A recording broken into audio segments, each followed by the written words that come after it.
আসসালামু আলাইকুম রহমতুল্লাহি ওয়া বারাকাতুহু। প্রিয় দর্শক, একটা বাস্তব ঘটনা। আশরাফ আলী থানভী রহমতুল্লাহ আলাইহি তার কিতাবে অসংখ্য এরকম ঘটনাকে উল্লেখ করেছে, তার ভিতরে একটা।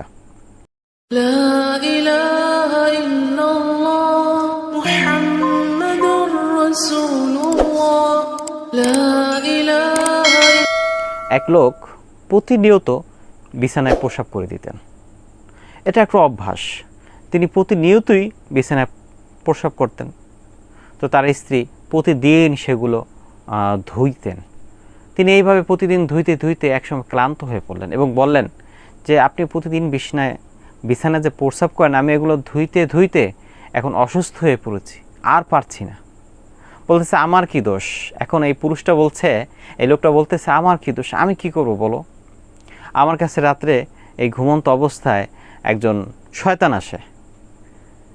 এই ঘুমন্ত অবস্থায় আমার কাছে একজন শয়তান আসে, এসে বলে, এই ওঠ, আমরা বেড়াতে যাব। ঠিক আছে, আমাকে সে যখন বেড়াইতে নিতে চায়, তাহলে আমি তার সাথে যাইতে চাই, আমি তার সাথে যাই। আর যখনই আমি ঘুম থেকে উঠি, অর্থাৎ আমি স্বপ্নযোগে এই ঘুমন্ত অবস্থায় তার ডাকে সাড়া দিয়ে যখন আমি উঠে আসি, তখন সে আমাকে বলে, আমরা যেখানে যাচ্ছি সেখানে কিন্তু আর প্রস্রাব করার মতো সুযোগ নেই, সেখানে প্রস্রাব করতে পারবি না, তুই এখানেই প্রস্রাবটা করে নে। আবার যখন ফিরে আসব তখন তুই শুয়ে থাকিস, ঘুমায় থাকিস। সে আমাকে এখানেই প্রস্রাব করতে বলে, আমি এখানে প্রস্রাব করে দিই। আমি কি করব বলো? বলছো, আচ্ছা তাই? হ্যাঁ, আমি প্রস্রাব করি। যখন সকালে উঠে দেখি যে বিছানায় প্রস্রাব। তো এইভাবে প্রতিনিয়ত তার স্ত্রী এই খাতাগুলা এবং এই প্রস্রাব ধুইতে ধুইতে সে নাজেহাল অবস্থা হয়ে গিয়েছে। তখন স্ত্রী বলতেছে, আচ্ছা, আপনি যে তার কথা শুনেন, নিশ্চয়ই তিনি কি আপনার কথা শুনবেন? এই ইবলিস কি আপনার কথা শুনবে? বলতেছে, সে আমার কথা শুনতে পারে, নাও শুনতে পারে। আপনি একবার বলে দেখেন না, আমরা তো গরিব মানুষ, আমাদের তো টাকা পয়সা তেমন নাই। তাহলে এক কাজ করেন না, তাকে একটু বলেন আমাদেরকে কিছু টাকা পয়সা দিতে। বলছেন, না না, আমি সেটা বলতে পারবো না, সে এই কথা হয়তো শুনবেন না। বলছেন, আপনি একবার বইলেই দেখেন শোনে কিনা। আচ্ছা ঠিক আছে। যখন এই লোকটা রাত্রে ঘুমালেন, ঠিক এই ঘুমন্ত অবস্থায় আবার স্বপ্নে দেখতেছেন যে ইবলিসটা আসছে। ইবলিসটা আসার পরে তাকে ডাকলেন, তাকে উঠালেন, বলতেছে, চল আমরা বেড়াতে যাই, আমরা বেরিয়ে আসি। ঠিক আছে, যাব, কিন্তু আমার একটা কথা আছে। এখন লোকটা বলল যে, আমার একটা কথা আছে, কিন্তু কি কথা? যে প্রতিদিন খালি হাতে বেড়াইতে যাই, আজকে কিন্তু আমি খালি হাতে বেড়াইতে যাব না। বলতে, তাহলে তো কি দরকার? বলছে, আমার টাকা পয়সা লাগবে বেড়াইতে যাইতে হলে, আমি খালি হাতে আজকে আর বেড়াইতে যাব না। বলছে, তাই? সমস্যা কি? তো কত টাকা পয়সা লাগবে? যত টাকা পয়সা লাগবে সব দেওয়া যাবে, চল। বলছে, ঠিক আছে। তো তুমি কিন্তু পরে তোমার কথা ঘুরাতে পারবে না এবং পরে বলবে যে দিব না, এটা কিন্তু হতে পারবে না। বলছে, দরকারই নেই, তোকে আমি বলেছি টাকা পয়সা দিব, চল। আচ্ছা চলেন। এই ইবলিসের সাথে, অর্থাৎ এই শয়তানের সাথে এই লোকটা বের হয়ে গেলেন, বেড়াইতে গেলেন। অনেক দূর যাওয়ার পরে এই শয়তান এমন একটা জায়গায় তাকে নিলেন, অর্থাৎ বাদশার একটা ধনভাণ্ডারের কাছে। সেখানে নেওয়ার পরে বলতেছে, এই ধর, এখানে দেখ অনেক টাকা পয়সা স্বর্ণ অলঙ্কার আছে, তোর যত লাগে এখান থেকে নে। এই বেচারে কি করলেন?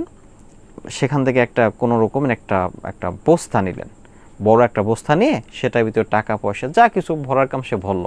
এখন আর সে একা তুলতে পারে না, মানে এতটাই ভরছে সে এখন আর সেটা উঠাইতে পারে না। তখন শয়তানকে বলতেছে, একটু আমার মাথায় তুলে দাও। ঠিক আছে, মাথায় তুলে দেওয়ার পরে সে এতটা, মানে ওটা এতটা ওয়েট, এতটা ওজন ছিল, এতটা ভারী ছিল, সে আর মাথায় তোলার পরও সে সামনে এক কদম অগ্রসর হতে পারছে না। ওজনে এই ভারী হওয়ায়, মানে এতটা ভারী ছিল, সাথে সাথে সেখানে তিনি পায়খানা করে দিয়েছে ওজন হওয়ার কারণে।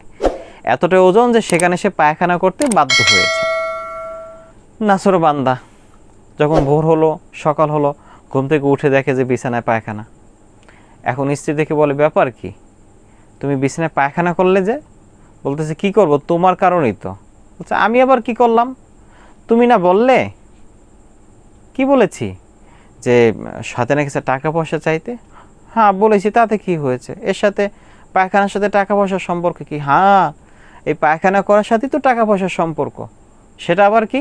সেটা হলো তুমি আমার বলার কারণে তুমি আমাকে এই টাকা পয়সা চাইতে তার কাছে বলতে বলেছো, আমি তার কাছে টাকা পয়সা চেয়েছি, তিনি বলছেন আমাকে অনেক টাকা পয়সা দিবে, আমি তার সাথে যাইতে রাজি হয়েছি। তার সাথে গেলাম, তিনি আমাকে এমন এক জায়গায় নিয়েছে, সেখান থেকে অনেক টাকা পয়সা একটা বস্তার মধ্যে ভরলাম, ভরার পরে সেটা আমি মাথায় নিলাম, কিন্তু এটা এতটাই ভারী ছিল যে ভারী হওয়ার দরুন আমি এখানেই পায়খানা করে দিছি, আমি সেখানেই পায়খানা করেছি। সকালবেলা উঠে দেখি তো পায়খানা করছি বিছানায়, আমি কি করব? বলতেছে প্রস্রাব করাটাই যথেষ্ট ছিল, আর দরকার নাই, টাকা পয়সাও দরকার নেই, আর ওই পায়খানাও দরকার নেই, তুমি যেখানে ছিলে সেখানেই থেকে প্রস্রাবই করো, এর থেকে বেশি কিছু দরকার নেই। এখন কথা হলো যে অল্পতেই সন্তুষ্ট হওয়া দরকার, যদি এর থেকে কেউ বেশি চায় তাহলে মুসিবতটাও বেশিই হয়। আল্লাহ আমাদেরকে বোঝার তৌফিক দান করুক। لا إله إلا الله محمد رسول الله لا إله